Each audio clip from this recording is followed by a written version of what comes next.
अगली खबर की रुख करते हैं। दबंगों के हौसले लगातार बुलंद होते जा रहे हैं। जमीनी विवाद को लेकर दबंगों ने कुमारखंड थाना के सिकरहटी वार्ड नंबर 8 में एक परिवार के साथ पहले मारपीट की, फिर रात के 1:45 में घर में आग लगा दी। इतना ही नहीं, दबंगों ने स्थानीय चौकीदार संजीव कुमार और धर्मेंद्र कुमार के साथ भी मारपीट की। साथ ही चौकीदार की मोटरसाइकिल को आग के हवाले कर दिया। इस घटना के बाद आक्रोशित ग्रामीणों ने स्टेट हाईवे 91 को घंटों तक जाम कर दिया।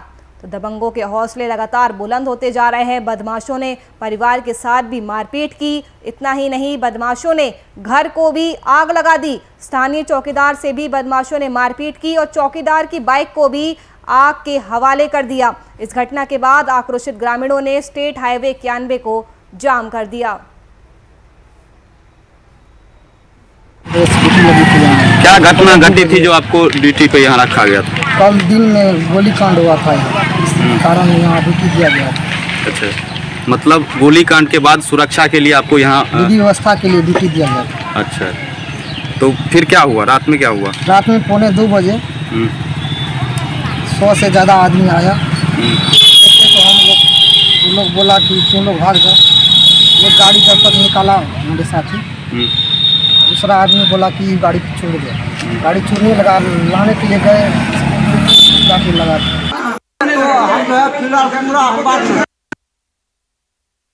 हम घर पर नहीं,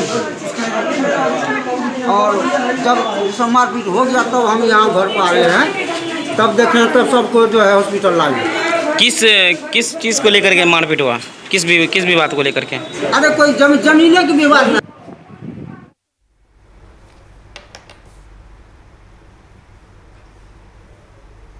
इसी खबर पर ज़रा जानकारी के साथ हमारे ब्यूरो चीफ रौनक कुमार जुड़ चुके हैं।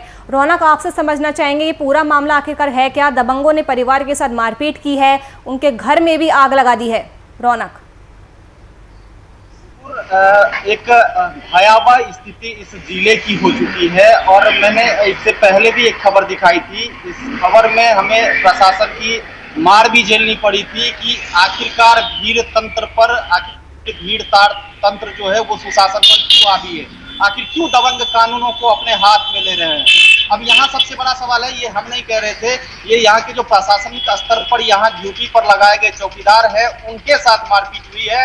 हम तस्वीर पहले आपको दिखा देते हैं, क्या कुछ पूरा माजरा है उसे भी हम बताएंगे। सबसे पहले आप तस्वीर देखिए, ये पूरा तस्वीर है जो एक पीड़ित का घर है और इस पीड़ित के घर को जो है आग के हवाले किया गया है। आग अभी भी जल रहा है जो आपको शायद तस्वीरों में दिख रही होगी।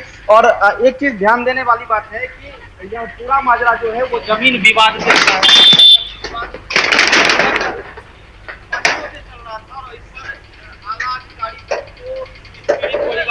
जो है वो न्याय के लिए कई बार गुहार लगाई गई। मार्च महीने से यह पूरा विवाद चल रहा था। मार्च में भी इस जमीन विवाद को लेकर इन लोगों के साथ दबंगों ने मारपीट की थी। देखो तस्वीर, जो बाइक आपको दिख रही है, ये बाइक एक प्रशासनिक स्तर पर जो चौकीदार होते हैं क्षेत्रीय स्तर पर, उनकी बाइक है जिसे दबंगों ने आग के हवाले किया है। आप इससे अंदाजा लगाइए कि इस पूरे जिले की व्यवस्था, कानून व्यवस्था जो है उसको किस तरह से यहाँ के जो दबंग है, जो लोग हैं, वो अपने हाथों में लेकर के कानून को चलाने की बात कर रहे हैं। हमने इससे पहले भी सवाल खड़ा किया था, आज भी फिर से हम सवाल खड़ा कर रहे हैं, आखिर जिले में चल क्या रहा है? क्यों आला अधिकारी इस तरह से सोए हुए हैं कि दबंग जो है इस तरह से जो लोग होते हैं उसके घरों में रात के 2 बजे आकर के पूरी घर को आग के हवाले कर देते हैं। इस घर में 4 बच्चे सोए हुए थे। आखिरकार उसकी जिंदगी की क्या होगा? अगर कुछ अनहोनी होती तो आज पूरा का पूरा घर बर्बाद हो जाता।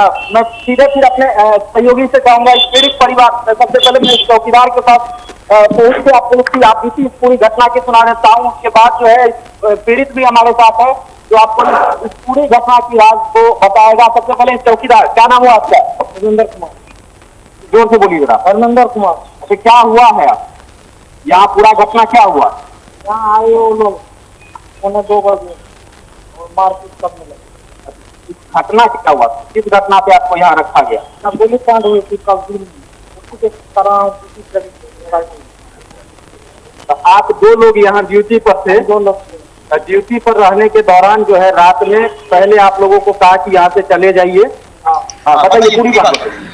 पहले हम लोग को कहा यहाँ से चले जाइए। उसके बाद आप गाड़ी इसको निकाले, दूसरा निकालना चाहते तो गाड़ी में आग लगा दी और उसके घर में भी सारा आग लगा दिया। हमला करते हुए हम दूर गए और खाना। लेकिन एक सबसे बड़ा सवाल है कि इस बेचारे को यहाँ ड्यूटी के लिए थाना से भेजा गया था, जब कल सुबह मतलब दोपहर में जमीन विवाद को लेकर के पीड़ित परिवार के साथ मारपीट की गई थी। मारपीट की घटना ही नहीं हुई थी बल्कि गोली भी चला था, जो पुष्टि थाना अध्यक्ष ने भी की है कि यहाँ गोली चली थी।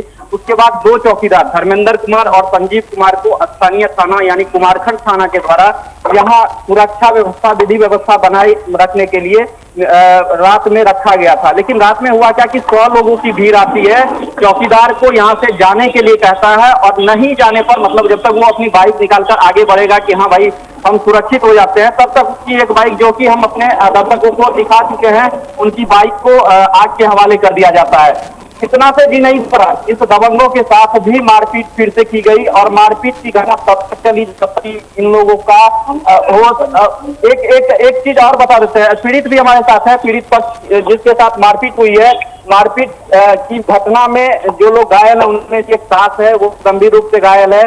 पहले इस पीड़ित, आपका क्या नाम है? जोर से बोलिए। क्या हुआ? हुआ मारपीट, बोला मारपीट होने के बाद हॉस्पिटल जाने के बाद हम लोग बोले सबमिट हो गया। इन लोग फिर ये पूरी घटना जो रात में घटी है, ये कितने दिन से चल रही है? महीना दिन से काफी चल रहा है, तो 6 साल से महीना दिन से काफी चल रहा है। हमको पता चला, आपने जो बताया मार्च महीने में भी इस तरह की बात, हाँ, ये अप्रैल महीने में भी इस तरह हाँ, पंचायत करके सुलह होने की बात, हम लोग मई में भी इस तरह की बात हुई, फिर अभी हुई। मतलब आज जो घटना हुई है, इससे पहले 4 बार आपने थाने में आवेदन दिया? 4 बार हाँ दिए। उस आवेदन पे क्या कुछ कार्रवाई हुई? कार्रवाई क्या हुआ, सुन के छोड़ते आए, वो बोला प्रशासन से होगा कानून का। 4 बार आपने इस घटना से पहले थाने पर केस दर्ज करने के लिए आवेदन दिया? आवेदन दिए, गुंडा बारूद कर रहा है, गोली चला रहा है, उससे सुनवाई नहीं करा, करेंगे ऐसे। अच्छा, इस थाना के बाहर आप एसपी साहब या डीएसपी साहब को इस पूरे मामले की जानकारी दिए थे? हाँ दिए, उसका मोबाइल से व्हाट्सएप किए हैं, सब कुछ दिए हैं उसको। यहाँ भी आए इंक्वायरी में भी, तब यहाँ हम लोग का गुंडागर्दी, गोली का मारने का धमकी दे। अच्छा, आज जो आप लोग जाम किए थे, जाम करने के बाद मधेपुरा से भी लोग सुनते हैं आपके पास पहुंचे? हाँ पहुंचे। क्या कुछ आश्वासन मिला? आखिर क्या हुआ कि बोला के हो गया, उसको गिरफ्तारी करेंगे, करने के बाद रोज हुआ है घटना हुआ। देखिए, इससे और जानेंगे, ये पूरा घटना जो है वो इस जमीन जहीं पे हम अभी ऑन स्पॉट ग्राउंड जीरो पे जब हम खड़े हैं, तो ये जमीन को लेकर के विवाद है। ये इनका तस्वीर देख लीजिए, ये इनका निजी जमीन है और इनके बगल में ये जमीन जो है ये विवादित, मतलब इन 2 भाइयों के बीच का जमीन है जिसको लेकर के विवाद चल रहा है। और विवाद में का मूल कारण क्या है कि ये रास्ता का विवाद चल रहा है, जो अभी तक की जानकारी पीड़ित के द्वारा दी जा रही है। तस्वीर एक चीज गवाह कर रही है कि क्या दबंग इतने दबंगई पर आतुर। एक तस्वीर और आपको हम दिखा देते हैं, ये पूरी तस्वीर जो है, ये दूसरी बाइक है, आपको ये दूसरी बाइक है जिसको कि आपके हवाले दबंगों के द्वारा की गई है। पूरा घर है ये। और आपसे हम ये भी जानना चाहेंगे कि वहाँ पर जो आग लगी हुई है, क्या उस पर अभी तक पूरी तरह से काबू पा लिया गया है? हम बताने के लिए यहाँ तक पहुंचे। ग्राउंड जीरो पर ही वीआईपी न्यूज अपनी पड़ताल करती है और ये बताती है कि आखिरकार इस पूरे मामले की हकीकत क्या है। थाना प्रभारी से हमने बात की, थाना प्रभारी ने कहा कि इस पूरे मामले को लेकर इस बार केस दर्ज कर ली गई है और केस दर्ज करने की प्रक्रिया अब भी चल रही है। जब रात में इस पूरी घटना को अंजाम दिया गया, सबसे खास बात देखिए कि दबंगों का मनोबल किस तरह 7वें आसमान पर है कि प्रशासनिक अधिकारी के लोग जो है वो पर भी लोग अपने हाथ उठाने से बाज नहीं आते। उनकी बाइक हमने दिखाई कि उनके बाइक को आग के हवाले कर दिया, भीड़ दिखा। अभी देखिए कि किस तरह का माहौल है। थाना पर केस दर्ज हुआ है और भीड़ देख लीजिए कि सैकड़ों लोगों की भीड़ अब भी है और ये सभी लोग ये चाहते हैं कि यहाँ जो दबंगई हुई है उस दबंगई पर कहीं ना कहीं न्याय मिले, पीड़ित को न्याय मिले। के खिलाफ कुछ एक्शन लिया गया है और जिनका जो घर बर्बाद हो गया है, अब ये परिवार रहेगा क्या? यही है नुपुर की, जब ये मार्च महीने से विवाद चल रहा था और इस मार्च महीने से चल रहे विवाद पर कई बार मार्च में पंचायती हुई, अप्रैल में पंचायती होता है, मई में पंचायती होता है। आज इससे पहले कल जो गोलीबारी की घटना हुई है उसमें आवेदन, मतलब 4 बार थाने में आवेदन पड़ा है इस पूरी घटना को लेकर की। लेकिन उस 4 बार के आवेदन पे आज तक की कार्रवाई नहीं होने पर आज यह स्थिति है कि एक चौकीदार, 2 चौकीदार जो यहाँ ड्यूटी पर तैनात होते हैं उन्हें पिटाई लगती है, इस दबंगों के पूरे परिवार को पिटाई लगती है। तो सवाल बड़ा है और इस सवाल के तह तक फिर भी वीआईपी न्यूज जाएगी और पूरी तहकीकात के बाद उसकी सच्चाई आला अधिकारियों तक पहुंचाएगी। जी नुपुर। जी रौनक, शुक्रिया आपका तमाम तस्वीरें हम तक पहुंचाने के लिए और तमाम जानकारी देने के लिए।